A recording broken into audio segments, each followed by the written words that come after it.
এবার চুপচাপ আপনি মনিটরের দিকে তাকাই থাকবেন আর ক্লাসটা দেখবেন, আর কিছু না, আর কিছু করতে হবে না।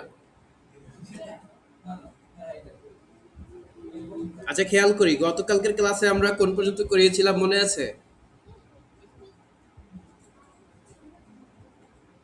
গতকালকে মেবি আমরা 3 নাম্বার ক্লাসের এগুলা কি করেছিলাম, ডকুমেন্ট নেভিগেশন করেছিলাম না, এক এক জায়গা থেকে আরেক জায়গায় কিভাবে যাওয়া যায় এগুলো 3 নাম্বার ক্লাস আমরা দেখিয়েছিলাম। 4 নম্বর ক্লাসে আবার একটু চলে আসি। 4 নম্বর ক্লাসে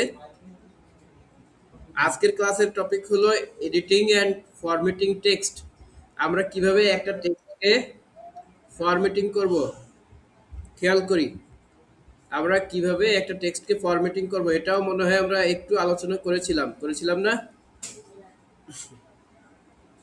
আচ্ছা, তাও একটু রেকর্ড করে ফেলি। দেখেন, আমরা এডিটিং অ্যান্ড ফরম্যাটিং টেক্সট বলতে কি বোঝায়, কোনো একটা টেক্সটকে যখন লিখবো ওইটাকে কিভাবে এডিট করার একটা সঠিক নিয়ম এবং ওটা কিভাবে ফরম্যাট করতে হবে, এই নিয়মগুলো হলো এডিটিং অ্যান্ড ফরম্যাটিং। আমার ভয়েস শোনা যায় না শেষ পর্যন্ত? পরে এর ভয়েস রেকর্ড হচ্ছে। হুম।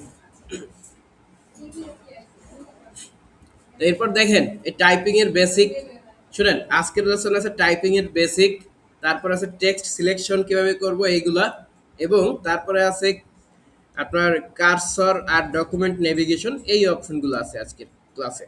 দেখেন আমরা তাহলে আহ, আজকের ক্লাসের মূল উদ্দেশ্য কি, আমরা এই টপিকগুলো সম্পর্কে জানবো। এগুলো জানার ফলে আমরা এই মাইক্রোসফট ওয়ার্ড দিয়ে কি কি কাজ করব এগুলো সম্পর্কে জানতে পারবো। প্রথমত রিপোর্ট লেখা, কোনো একটা রিপোর্ট টাইপ করার জন্য আপনি এটা ইউজ করবেন। লেটার লেখা, কোনো বই বই লেখা এবং সিভি লেখা অথবা কোনো দরখাস্ত বা আবেদনপত্র লেখার কাজে আমরা মূলত এটাকে ব্যবহার করি। ক্লিয়ার? এবারে আসি, এইগুলো লেখার ক্ষেত্রে আমরা কি কি নিয়ম অনুসরণ করব সেই সম্পর্কিত আলোচনা। প্রথমত আমরা দেখি যখন টাইপ করব, টাইপ করা বিষয়গুলোকে কিভাবে ডিলিট করব এবং কিভাবে এডিট করব এগুলো একটু দেখে আসি। প্রথমে আমরা মাইক্রোসফট ওয়ার্ডকে ধরেন ওপেন করলাম, মাইক্রোসফট ওয়ার্ডটাকে এই যে এখান থেকে ওপেন করলাম। ওপেন করার পরে আচ্ছা দেখেন একটা একটা বিষয় দেখেন, সাপোজ আমরা যদি র্যান্ডম কিছু টেক্সট নিয়ে আসতে চাই, ধরেন আমরা এখানে টাইপ করার জন্য, এখানে প্র্যাকটিস করার জন্য আমাদের 2-3টা পেজ দরকার, ঠিক আছে? 4-5টা অনেকগুলো পেজ দরকার, যেটা হলে আমি আজকের প্র্যাকটিসটা ভালোভাবে করতে পারবো। এখন আমার এখানে কোনো টেক্সট আছে, আমি কেন 2-3 পেজ বসে বসে লিখবো?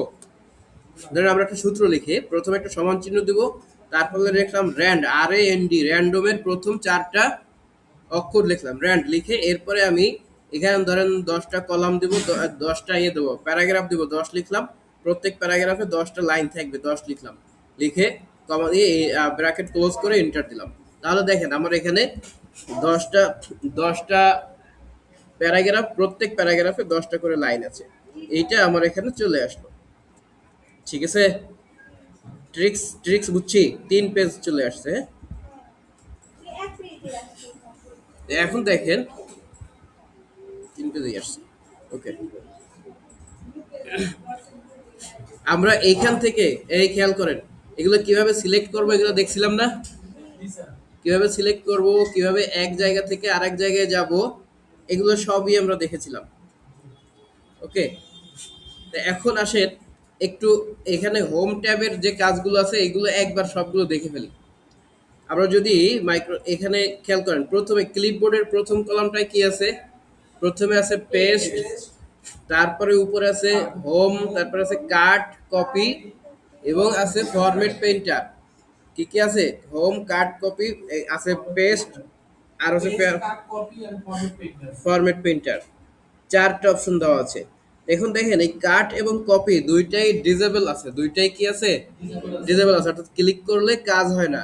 কাটে ক্লিক করলেও কাজ হয় না, কপিতে ক্লিক করলেও এখন কাজ হচ্ছে না। এই দুইটাতে কাজ করার পূর্ব শর্ত হলো যে আমার কোনো কিছু সিলেক্টেড থাকতে হবে। আমি কোনো টেক্সট যদি সিলেক্ট করে রাখি, সাপোজ আমি এটা সিলেক্ট করলাম, দেখেন সাথে সাথে আমার কাট কপি দুইটাই কিন্তু অ্যাক্টিভ হয়ে গেছে, তাই না? ধরেন আমার এখন এই মাঝখানে যে লাইনটা আছে, for example you can add a matching cover page header and side bar.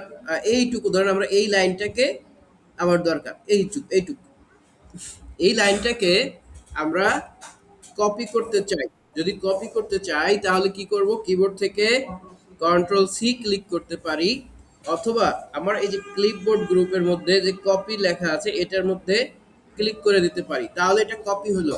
Copy হওয়ার কাজ কি, কপি হওয়ার মানে হলো এইখানে এই যতটুকু সিলেক্ট করেছি এতটুকু থাকবে এবং এই লেখাটা আমার ক্লিপবোর্ডের মধ্যে জমা থাকবে। পরবর্তীতে কোথাও লাগলে আমি এই লেখাটুকু আবার পেস্ট করে দিতে পারবো। ঠিক আছে, আবার যদি লাগে, ধরেন আমরা এই লাস্টে এইখানে শেষটা লেখা, আমি এই লাস্ট লাইনে একটা ক্লিক করেছি, আমরা এই জায়গাটাতে যতটুকু কপি করে এনেছিলাম ওইটুকু এইখানে লেখা দরকার। তাহলে কি করব, কিবোর্ড থেকে কন্ট্রোল ভি প্রেস করলে এটা চলে আসবে। কিবোর্ড থেকে কি করেছি, কন্ট্রোল প্লাস ভি নাকি বি, আচ্ছা দেখেন, এবারে আমরা যদি এখান থেকে পেস্ট অপশনে ক্লিক করি তাহলেও চলে আসবে। পেস্টের মধ্যে যতবার ক্লিক দিবেন ততবার এই কপি করা লাইনটা এখানে শো করবে। এরপরে দেখেন, এরপরে আছে কাট। তো কাট করলে কি হবে, লেখাটা আমার ক্লিপবোর্ডে চলে আসবে, বাট এইখানে আর থাকবে না, এখান থেকে কেটে যাবে। সাপোজ আমার এখান থেকে এই একটা লাইন আমি কেটে ফেলতে চাই, when you clicked design and choose a new theme, এই জায়গাটা আমরা কেটে ফেলতে চাই। কিবোর্ড থেকে কন্ট্রোল এক্স ক্লিক করলে কেটে যাবে, অথবা এখানে উপর থেকে যদি কাট অপশনে ক্লিক করি তাহলে দেখেন এই লাইনটা এখান থেকে কেটে গেছে। ঠিক আছে, আবার যদি এটাকে আমরা এই নিচের দিকে এনে রাখতে চাই, এই নিচে এটাতে এখানে যেখানে ফাঁকা জায়গায় ডাবল ক্লিক করলে ওইখানেই মাউসের কার্সরটা চলে যাবে। এখানে সেম ভাবে আমরা যদি কন্ট্রোল ভি ক্লিক করি তাহলে চলে আসবে, অথবা পেস্টের উপরে ক্লিক করলে যতবার পেস্টে ক্লিক করব ততবার এখানে পেস্ট হবে। আর কোনটা, জি, কাট করলেও পেস্ট করা যাবে, কপি করলেও পেস্ট করা যাবে। তো ডিফারেন্স হলো কাট করলে ওই জায়গায় যেখান থেকে কাট করব ওইখানে লেখাটা থাকবে না, কপি করলে ওইখানে লেখাটাও থেকে যাবে। এবারে আসেন, ধরো আমরা এই যে প্রথমে যে লাইনটুকু আছে, সাপোজ এইটাকে কপি করে আমরা একটু আগে যে লাইনটাকে পেস্ট করলাম, খেয়াল করে একটু আগে একটা লাইন কাট করে পেস্ট করেছি না, এখন এখান থেকে ধরেন এই এই মাঝখান থেকে দুইটা শব্দ আমরা এবার আবার কাট করলাম বা আবার কপি করলাম। দেখেন এখানে যদি পেস্ট করি তাহলে এইটুকুই হচ্ছে না। এখন আমার প্রয়োজন আগেও যা যা কপি করছিলাম ওইটাও দরকার, কারণ আমার একবারে চারটে পাঁচটা আলাদা আলাদা জায়গার জিনিস বারবার কপি করে বারবার পেস্ট করা দরকার। ধরেন আমি 5টা লাইন এখনো একটা কপি করছি, একটু পরে আরেকটা কপি করেছি, বাট আমি ওই আগে যেটা কপি করছি ওইটা এখন পেস্ট করা দরকার। এই জায়গাটা কিভাবে কাজ করব, এই জায়গাটা একটু দেখে আসি। যদি আপনার এরকম প্রয়োজন হয় তাহলে আগে থেকে একটু ডিসিশন নিতে হবে। ধরেন আপনি এই যে একটা লাইন সিলেক্ট করেন, এখানে when you click থেকে শুরু করে এইটুকু কন্ট্রোল সি দিয়ে কপি করলেন, করার পরে আপনার এখানে ক্লিপবোর্ড যে জায়গাটা লেখা আছে, এই ক্লিপবোর্ডের ঠিক ডান পাশে দেখেন একটা ছোট একটা ড্রপ ডাউন টাইপের বাটন আছে, এইটাতে ক্লিক করে দিলে দেখেন এখানে এই লাইনটা লেখা আছে না, যতটুকু আমি কপি করেছি ততটুকুই এইখানে লেখা আছে। তো এই প্যানেলটা চালু থাকা অবস্থায় আপনি কপি করবেন বা কাট করবেন। ঠিক আছে, এই প্যানেলটা চালু থাকা অবস্থায় আমি যদি পরে আরেকটা লাইনকে কপি করি, এইটুকু ধরেন কপি করলাম, কন্ট্রোল সি দিয়ে বা কন্ট্রোল এক্স দিয়ে ইয়ে করলাম, তো দেখেন এখন আমি যদি এই লাইন যেটাকে কপি করেছি এটাকে এখন এখানে পেস্ট করলাম, ঠিক আছে, ওকে একই লাইন কপি করে ফেলছি। ওহো,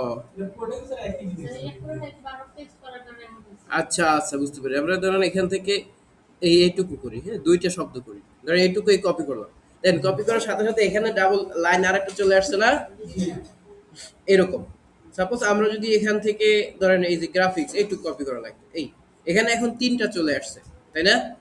এখন আবার নিচের লাইনে মনে করেন এখান থেকে এই যে আগে যেটা করছিলাম when you click design এটা লাগবে, এটাতে ক্লিক করে দিলে এটা এখানে পেস্ট হবে, তারপরে যদি এটাতে ক্লিক করি এটা এখানে পেস্ট হবে, যেটা যেটা লাগবে ওইটা এখানে আপনি পেস্ট করতে পারবেন, যতবার ওটাতে ক্লিক করবেন ততবার পেস্ট হবে।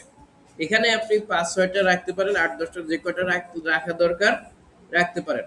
এখন সাপোজ এখান থেকে আমার এইগুলোকে সবগুলো একবারে পেস্ট করা লাগবে, তাহলে কি করবো, এখানে পেস্ট অলে ক্লিক করলে একবারে সবটুকু পেস্ট হবে, তিনটা যা লেখা আছে সবগুলো একবারে পেস্ট হবে। আর যদি ক্লিয়ার অলে ক্লিক করি তাহলে সবগুলো এই যে ক্লিপবোর্ডে যা আছে সব মুছে যাবে।